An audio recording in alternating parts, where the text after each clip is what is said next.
Amerika haqida bitta mif bor bilsanglar, juda ham bir xavfli mamlakat, kriminal bosib yotibdi ko'chada, bitta ovqat uchun ham seni o'ldiradi va hokazo degan gaplar bor akalar. Trakka chiqib ketganimga 1 oy bo'ldi, narsalar zakaz qilib yurdim. Eshik hech qachon qulflanmaydi, xohlagan odam kirib chiqadi. Bu yoqda qo'ni-qo'shnilar, mana narsalar hammasi meniki akalar. Mana kelgan zakazlar qaranglar. Hech kim hech narsani tegani yo'q.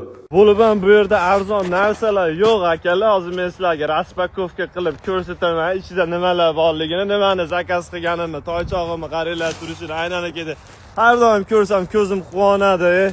Amerikada yashash juda ham mazza akalar. Ishlasanglar bo'ldi. Pulinglar hamma yoqqa yetib, ortib ham qoladi. Kelishinglarga eshiginglar tagida bunaqa paket turadi. U paketni ochib sizlarga ko'rsataman nimaligini mana. Qaranglar. Voy, meni kechiringlar, ovqatni qo'pol muomala qildi ovqatga. U do'zaxi, u bizdan emas. Hop. Qaranglar. Ko'ryapsizlarmi? Kelishimga meni kutib olishadi mana shunaqa qilib. Lamonlar bilan bunaqa. Aylanib ketdi. Juda ham yaxshi ko'raman menchi. Tug'ilgan makonimni, Amerikani.